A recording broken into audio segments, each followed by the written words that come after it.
This happened a few years ago when I was working late at my office, a mid-sized advertising agency. I was in my mid-30s, and being the last one there became a regular thing. During the day, the office buzzed with energy, but at night it felt different. It felt wrong. One night I was working on a project, the fluorescent lights humming above me. Suddenly, I heard the printer whir to life in the corner. I glanced over and saw it was empty. No documents to print. I ignored it at first. Maybe I was just tired. The hum of the lights made my eyelids heavy. But that feeling lingered around me, twisting my stomach. Over the next few weeks, things got creepier. I started seeing movement out of the corner of my eye, shadows darting past my cubicle. Each time I looked up, nothing was there. I told myself I was just fatigued, but my heart raced every time. It was hard to shake off that unsettling feeling. Then came the night of the late meeting. I was alone again, wrapping things up before I left. My computer pinged with a new email. I opened it, and my heart dropped. It praised my designs, but was signed by someone who had died months ago.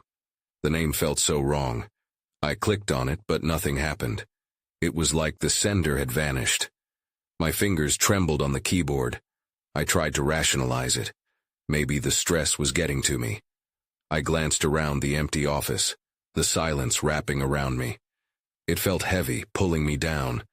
I wanted to leave, but fear held me in place. My curiosity was stronger than my dread. After that night, the atmosphere changed. I felt a weight in the air. I heard whispers when I was alone. They were soft, just beyond comprehension.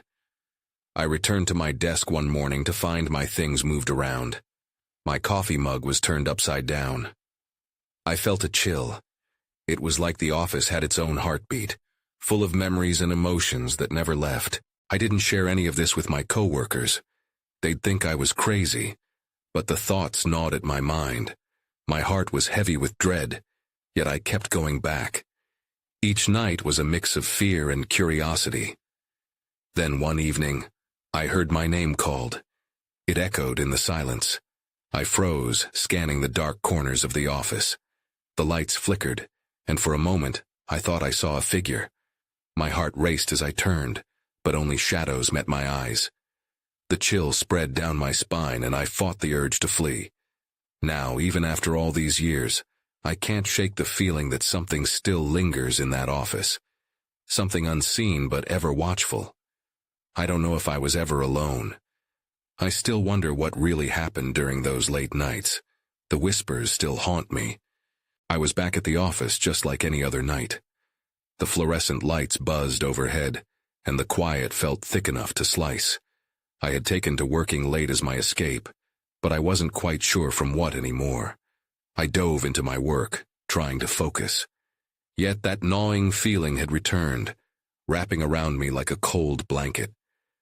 As I reviewed my latest designs, the faint sound of footsteps echoed behind me. I paused, straining to listen. No one was supposed to be in the office. I swallowed hard, brushing it off as my imagination. But the sound came again, a soft tap, tap, tap on the wooden floor. The hair on my arms stood up. My stomach churned. I glanced over my shoulder. Nothing. Just the empty rows of cubicles. I dismissed it, telling myself it was the building's old structure settling. But I couldn't shake the sense that I was being watched. I returned to my computer, my fingers trembling as I typed. That's when I saw it, a shadow flickering in the corner of my eye. I turned sharply, catching just a glimpse of something retreating behind a partition. My heart raced. I stood up, my chair scraping loudly against the floor. My resolve wavered. Maybe I should leave, but curiosity pulled me in. I approached the partition, my breath shallow. It felt miles away, but the printer was now active, spitting out a stack of papers. I stepped closer and the familiar chill washed over me. I could see the top sheet. It bore my name, in bold letters. I flipped it over, but only a blank page stared back at me. I glanced around nervously. Where was this coming from? My mind raced through possibilities. Maybe someone else was playing a prank. But why would they keep hiding? Then I noticed something out of place. The paper clips on my desk weren't just scattered. They formed a line heading towards the supply room. An odd chill crept up my spine, but I felt another urge to follow. What could they possibly lead to? Taking a deep breath, I headed toward the supply room. Each step felt like a countdown to something inevitable. My heart pounded louder as I reached the door, my hand hovering over the handle. In that moment, I thought I heard a faint whisper calling my name again. Otherworldly, soft, almost pleading. I opened the door slowly, the hinges creaking under the strain. My stomach lurched when I saw the room was empty. But as I leaned in to take a better look, I felt something brush against my arm. I jumped back, a scream lodged in my throat. That's when I noticed it. A file cabinet slightly ajar, documents spilling out onto the floor. A name on one of the papers caught my eye. It was the name of the person who had sent me that email months earlier, the one who had died. My blood ran cold. I glanced down the hallway, my heart raced. I shut the door behind me, locking that haunting invitation away. But I didn't leave. Instead, I stood paralyzed. Clarity broke through my fear, but it only brought more questions. What did it mean? Why was this happening? I needed answers, but they felt frighteningly out of reach. The whispering intensified, becoming a cacophony. I was about to turn back to my desk when the flickering lights went dark. Darkness enveloped me, and the whispers grew louder, too close for comfort. And then I heard it. A single breath behind me. The breath was cold, brushing the back of my neck. I spun around, but there was nothing. No source of that chilling presence. My heart raced wildly in my chest, and I fought to keep my breathing steady. I wanted to turn on my phone's flashlight, but the thought of illuminating the darkness felt like inviting something even worse. I took a step back, expecting a hand to reach out from the shadow. Nothing happened, just the oppressive silence, punctuated only by the distant hum of the office machinery. My palms felt clammy, and I squinted into the darkness, trying to find any sign of life. Then, a strange glow illuminated the room. It was faint, but growing. The printer started spewing paper again, each page falling like an unwanted confession. I hesitated, but all the unanswered questions forced my feet to move toward the source. I couldn't avoid this anymore. As I approached, I could see the printer was outputting pages filled with cryptic symbols and words I couldn't comprehend. My breath caught in my throat as I picked one up. It was a series of numbers and letters, coordinates. My mind raced. What did they lead to? Serious curiosity started to overshadow my fear. But then, from the corner of my eye, I saw it again. A shadow darting from the supply room towards the break room. I dropped the paper and followed. My resolve was slipping, but I needed to know. Every step felt like an eternity. I reached the break room, the faint light flickering above, casting strange shadows on the walls. I glanced around, but no one was there. Just the empty tables and chairs. I opened the door to the small kitchenette, peering inside. The fridge hummed ominously, and something rattled against the metal shelves. I stepped inside, a wave of unease washing over me as I scanned the room. It took me a moment to realize. The cabinet was slightly ajar, like the file cabinet in the supply room. A flicker of hope mingled with dread. I pushed the door open further. Inside, a single item lay on the shelf, a framed photograph. I grabbed it. My breath hitched as I recognized the faces, my co-workers from years ago, including the one who had sent me that fateful email. They were all smiling, but something felt off. The image looked slightly faded, surreal. Suddenly a loud bang echoed behind me, and I jumped. I turned to see the door swinging shut, the locked handle rattling as if someone were trying to get in. My pulse surged wildly. I rushed to the door, flinging it open. And that's when I encountered the last thing I expected. A figure stood in the hallway. It was vague at first, cloaked in shadows, familiar yet unrecognizable. I blinked hard, squinting through the dim light, and then I stumbled back. "Help me," it said softly. Before my mind could process anything, the lights flickered back on. I could see its face now, the anguish, the pleading. It was them, all of them. But one thing was for sure. The whispers had become screams, and I was far from safe. I stumbled backward, clutching the photograph like a life preserver. The figure in the doorway, it had a familiar face. Suddenly, the office felt unbearably claustrophobic. "What happened to you?" I managed to say, my voice trembling. The figure's eyes burned with an intensity that sent a chill down my spine. "You have to understand," it said, its voice echoing in the hollow space of the break room. "We can't leave." My heart pounded as it reached out, fingertips curling as if to grasp at something unseen. And then the lights flickered again, plunging the room into darkness. My breath caught in my throat. I fumbled for my phone, the need for light overwhelming. It felt like an eternity before I managed to turn on the flashlight. When the beam cut through the darkness, the figure was gone. "Hello?" I called out, my voice wavering. Silence was my only answer. The eerie quiet draped over me like a heavy blanket. I stepped cautiously back into the hallway.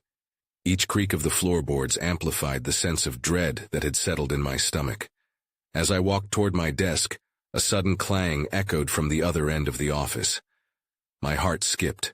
I didn't want to investigate, but I couldn't ignore it. Against my better judgment, I tiptoed down the corridor. The sound was sharp, metallic, almost like the sound of a stapler crashing to the ground.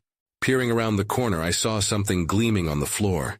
I breathed deeply and stepped into the small meeting area. My breath hitched again. The room was empty, but the stapler lay there, clearly thrown from the table. I picked it up, glancing around nervously. Then I noticed. The whiteboard was covered in the same cryptic symbols I'd seen from the printer earlier. They weren't just random jumbles.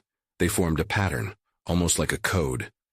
I squinted, trying to decipher what it could mean, and then my gaze drifted to the corner of the room. The office clock was ticking, moving backward. Now my pulse quickened again. "What do you want from me?" I shouted, half hoping for a response. Nothing came but my echo, lingering in the stillness. Desperation set in. I turned and bolted for the exit when another loud bang sounded in the distance, closer this time. I skidded to a stop, hesitation creeping in. Was it another figure, another noise, or something worse?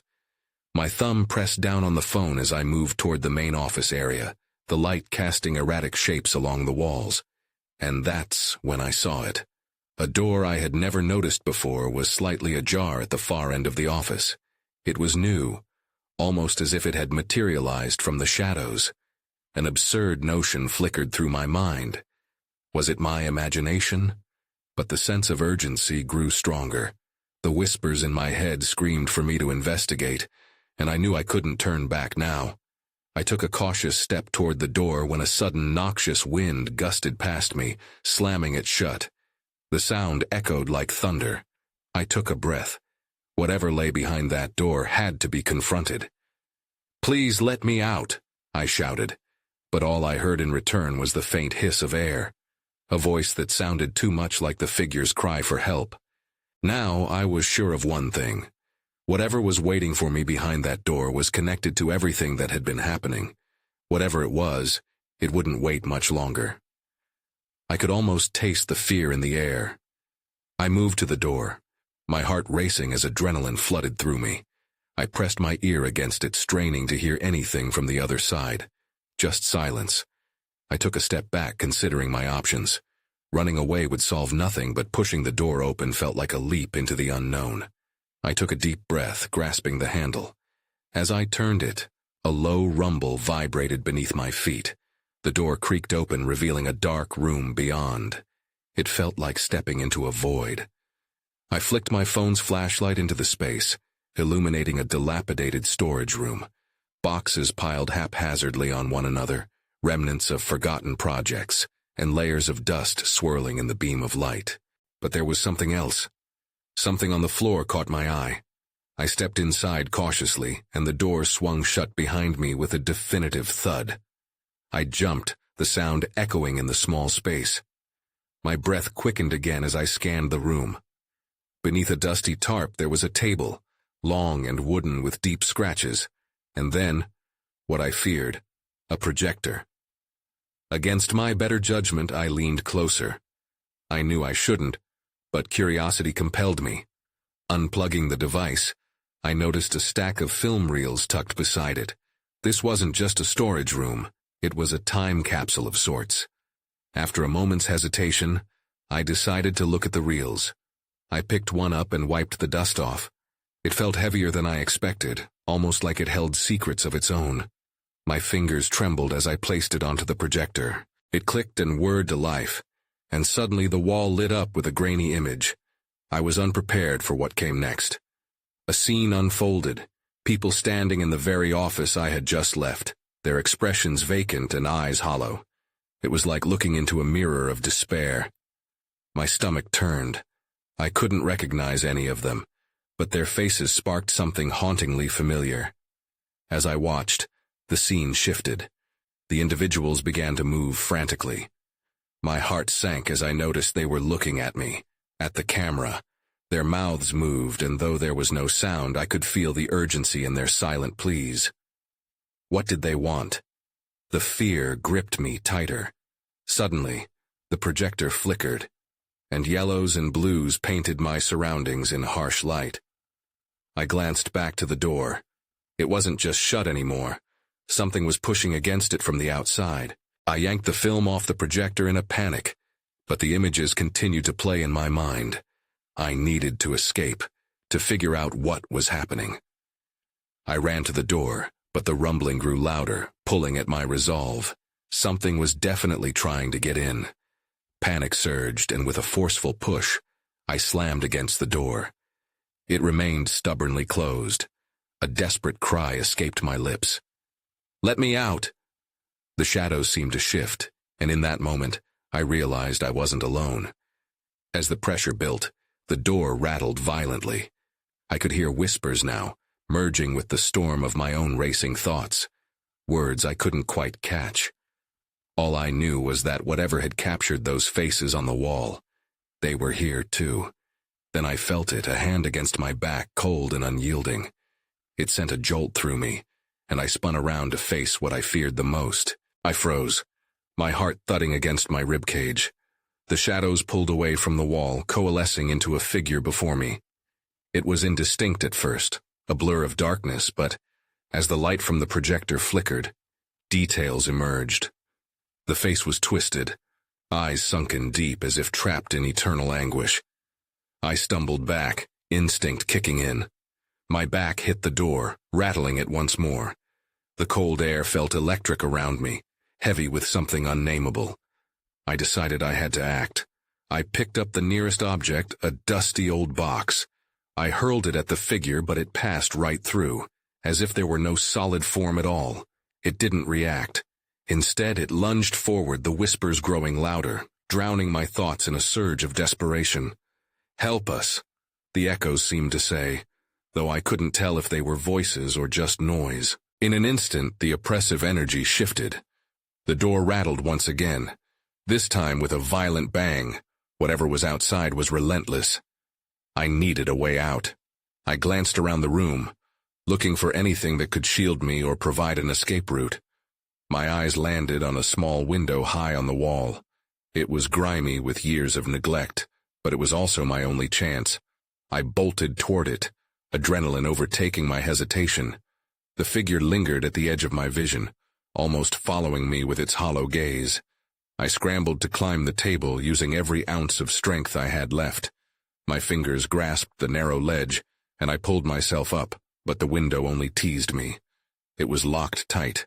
Panic surged again. I couldn't look back. "Let me out!" I shouted again, my voice a mix of anger and fear. The whispers rose to a cacophony. They were pleading for some kind of release. But release from what? I felt caught in their torment like a fly trapped in a web. With a deep breath, I slammed my fist against the window. I felt the sharp pain shoot through me as glass cracked. I needed to escape. I hit it again, and this time, the glass broke, sending shards raining down. I had to climb through before it was too late. I squeezed my body through the jagged opening, sharp edges biting into my sides. As I dropped to the ground outside, a fresh wave of panic washed over me. I could already hear the door behind me shattering. Whatever had been in there wouldn't be kept away for long. I scrambled to my feet, glancing behind me just as the figure emerged into the light of the hallway. Its form solidified, eyes locking onto mine with the intensity that felt like a knife's edge. The murmurs became screams. I turned and ran. Each step felt like a race against my own fear. The emptiness of the hallway stretched on, but there was only one thought on repeat in my mind. I needed to find a safe place. I didn't know what had just happened in that room, but I could sense that I had uncovered something truly terrifying. That was when I realized this was only the beginning. I could still hear those whispers, haunting me, urging me to go back.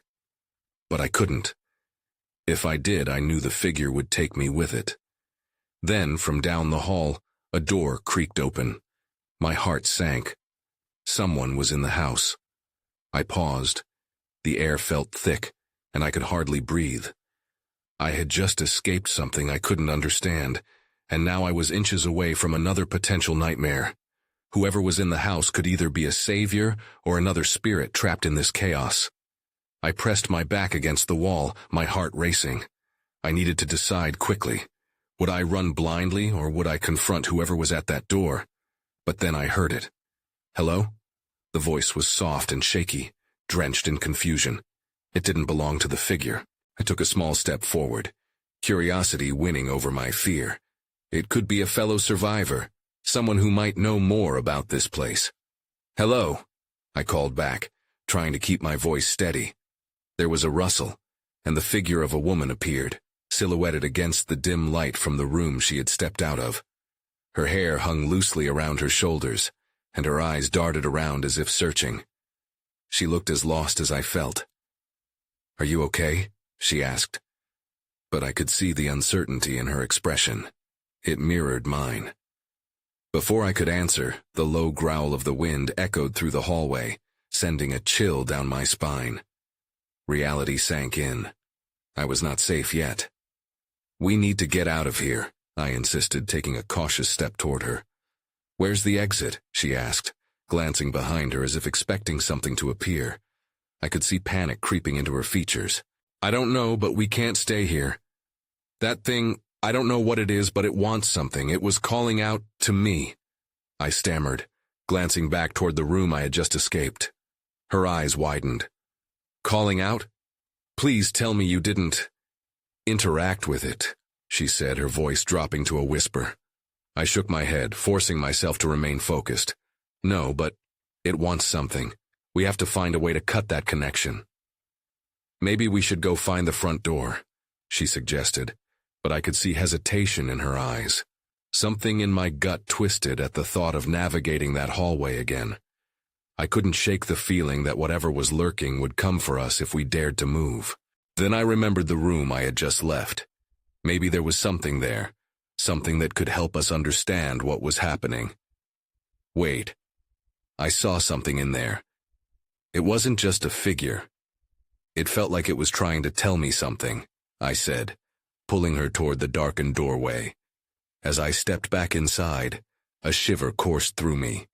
The projector was still flickering, but the images were twisted and shrouded in shadows. I could see fragments of faces, mouths open in muted screams just like the whispers I had heard.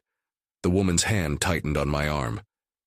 "We shouldn't be here," she insisted, but her voice was now laced with fear rather than certainty. The door leading to the hallway slammed shut with a deafening boom. My breath hitched in my throat.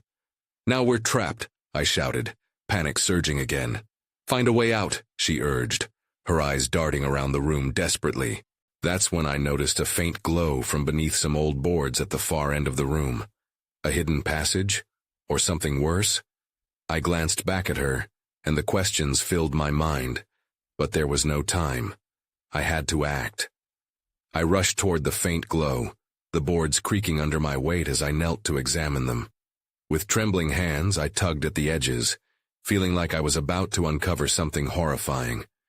The woman stood close behind me, her breath shallow, as if she could sense my tension. "Be careful," she whispered, her eyes wide with apprehension. Ignoring her concern, I pried the boards apart, sending dust flying into the air. The light spilled out, illuminating a narrow passageway that sloped downward. My heart raced. What lay beneath? A way out, or more danger? "What do you think it is?" she asked, glancing nervously at the door we had entered through. I could see the uncertainty in her eyes, the same uncertainty I felt. I took a breath, trying to steady myself. "There's only one way to find out," I replied. My voice was more confident than I felt. I could see the flickering light reflected in her eyes, and that pushed me forward. Gathering my courage, I wriggled through the opening, the coolness of the underground air hitting me like a slap. I looked back at her. "Are you coming?" She hesitated, glancing back at the door, and for a moment I thought she might turn and flee. But then her determination resurfaced. "Yes, I'm coming." Together we slipped into the passage, urgent whispers fading behind us. The space was cramped, barely wide enough for us to go in side by side. The walls were damp and rough against my fingertips, and the glow ahead flickered like a distant star. As we moved deeper, I felt the temperature drop. A shiver coursed through me, but I pressed on. Whatever was pulling us here felt significant. The whispers were barely audible now, but I knew they hadn't gone away. They wrapped around my mind, a constant presence urging me not to look back. Suddenly the light intensified. I rounded a corner and my stomach dropped. There, glowing ominously, was a circle carved into the stone floor. It pulsed as if alive, with intricate symbols swirling around its edge. I felt its energy drawing me in, overwhelming my senses. "Look at that," the woman whispered, stepping closer. "What is it?" Before I could answer, the ground beneath us rumbled. I stumbled, and for a moment everything was still. Then the walls shivered as if breathing. "We need to go back," she exclaimed, panic in her voice. I turned, but it was too late. The doorway we had come through was collapsing, debris falling in front of us. The way back was blocked, and the circle seemed to thrum with a life of its own. "Help!" the woman shouted, but her voice was drowned out by the sound of stone grinding against stone. In that moment, everything shifted. The light from the circle burst forward, consuming the space around us. I was thrown backward, landing hard on the cold ground. That's when I heard it, a voice louder than before, echoing through my mind. "You must choose." Dazed, I looked up at her, confusion and fear swirling in my gut. "What does that mean?" But I could already see it. Shadows slithering around us, coiling closer, edges sharp and menacing. Choices wouldn't matter if we didn't escape. I turned back to the glowing circle, desperation surging. "We need to find out what this is." As I reached out a hand toward the light, I realized that whatever choice I was about to make would change everything. And then, the shadows lunged. I barely had time to react. The shadows lunged at me with unnatural speed, their forms flickering in the glowing light. Adrenaline surged through me as I instinctively scrambled back, dragging the woman with me. "Run!" I shouted, pushing her ahead. She hesitated. Fear etched across her face, but the urgency in my voice must have reached her. Together, we shot toward the edge of the glowing circle, but the shadows circled us, twisting and turning as if they were alive. I couldn't tell where they ended and the darkness began. The glow from the circle flickered erratically, casting strange patterns on the walls. Then I spotted something. A small path barely illuminated to the left. It didn't look like much, but it was our only chance. "This way!" I pulled her with me, our footsteps echoing in the narrow passage. The shadows hissed, retreating slightly but still looming close. My heart raced. The passageway felt constricting, the walls too tight, as though they were trying to push us back into the darkness. I squeezed my eyes shut for a moment, fighting the panic rising within me. "Do you think it leads to safety?" she asked, breathless and trembling. "I don't know," I forced out, "but it's better than sticking around here." As we moved, the sound of stone scraping reached my ears again, a deep growl reverberating through the air. The shadows flickered, darting in and out of the corner of my vision.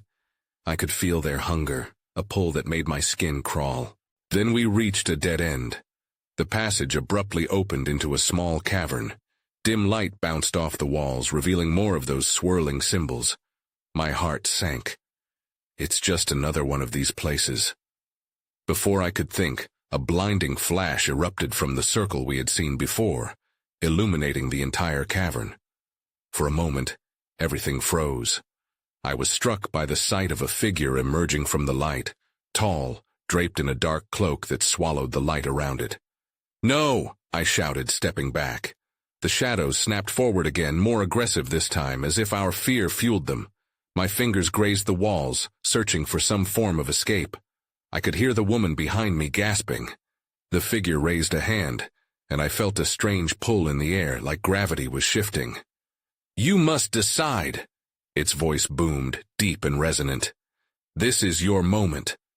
"Decide what?" I snapped, frustration boiling over. "We're being attacked." "Choose the light or remain in darkness," it replied, unfazed, as the shadows twisted closer, eager and voracious. Panic surged through me, a whirlwind of emotions. I didn't even know what the choice was. The glowing circle seemed beckoning and terrifying all at once. I could feel the woman's hand trembling in mine. "What do we do?" she whispered, her voice filled with dread. "That circle. Maybe it can protect us," I said, desperation seeping into my words. But the figure's gaze bore into me, unwavering. "Choose or you will both be consumed," it warned, shadows crawling at its feet. With every breath, the air thickened. It felt as though time had slowed, giving me a slice of clarity. I couldn't let fear drive my decision any longer. I turned to the glow, bracing myself for whatever lay ahead. Just as I stepped forward, everything erupted into chaos. The shadows sprang toward us, swallowing the space, and the figure's voice echoed through the darkness. "Remember, your choice defines your fate." I froze, caught in my decision, heart racing. I had to pick a side, but the weight of that choice threatened to crush me. Just as the shadows seemed to close in for the final strike, I shouted, "We choose the light!" That loud proclamation felt like a beacon, but then the ground beneath us shook violently, and everything went dark. I awoke on the cool, hard surface of the office floor, disoriented. The faint buzz of the fluorescent lights hummed above me, seeming more distant than before. Groaning, I pushed myself up, glancing around. The office appeared normal. My desk was in its usual spot, papers neatly stacked. There were no shadows lurking in the corners, no eerie whispers, only silence wrapped around me. But inside, the unease lingered. Had it all been a nightmare? I ran my hand through my hair, fighting to shake the bizarre memories and fragments of the previous night from my mind. I needed to leave, now. With trembling fingers, I gathered my belongings and headed for the exit. As I stepped out into the quiet hallway, the weight of anxiety pressed heavily on my chest. Just then, a shiver climbed my spine, a whisper of something unrecognizable. I paused at the intersection of two dated corridors. What had happened hours ago, and what had I chosen? With a heavy breath, I turned toward the office exit. I could feel the lingering pulse of energy. It was still there, and I suspected it always would be. I had faced something dark, a haunting choice, and now I felt the echoes of it in the core of my being. As I pushed open the front door, I half expected to see the figure waiting for me, or perhaps the shadows that had chased me. Instead, I stepped out into the crisp morning air, the world outside bursting to life. Life moved on, unaware of the horrors that had unfolded within the agency overnight. I took a moment, standing on the curb outside, absorbing my surroundings. Commuters hurried by, the distant honk of car horns, the smell of coffee wafting from a nearby cafe. My heart still pounded, but the warmth of the sun felt oddly comforting. Maybe I had escaped. Yet I couldn't shake the feeling that whatever I had confronted wasn't truly gone. It changed something fundamental in me. A thread in the fabric of reality had been pulled, and I didn't know where it led. I glanced back at the building, a sense of profound uncertainty welling up inside me. I wouldn't call the police like I'd thought I might. What would I say? I still didn't fully understand what had happened. As I made my way into the city, I caught myself looking over my shoulder often, half hoping not to see something emerge from the shadows. I began to question everything. Was it real, or had I just imagined it all under the weight of exhaustion? I didn't know what had occupied my time there. Did the others, those whispered faces, find peace? Or did they remain, waiting for someone else to hear their pleas? That night, I fell asleep with the comfort of ordinary life. But the events didn't fade quietly. In dreams, I saw glimpses of the figures, their faces blurred but familiar, despair mixed with yearning. When I woke, I sometimes felt a chill in my bones or heard a distant sound whispering through my mind. I often lay awake wondering if I had truly escaped, or if I was merely biding my time, waiting for the shadows to reclaim me. The questions never left completely, feeding a gnawing curiosity about those moments lost in the dark. I moved to a different city after that. Sometimes I wonder if everything I experienced followed me, lurking in the corners of my mind. Whether it was supernatural or my own psyche unraveling, I guess I'll never know. But one thing's for sure, it changed how I see things, leaving me with an unsettling sense of vigilance, forever aware of shadows lurking just beyond the light.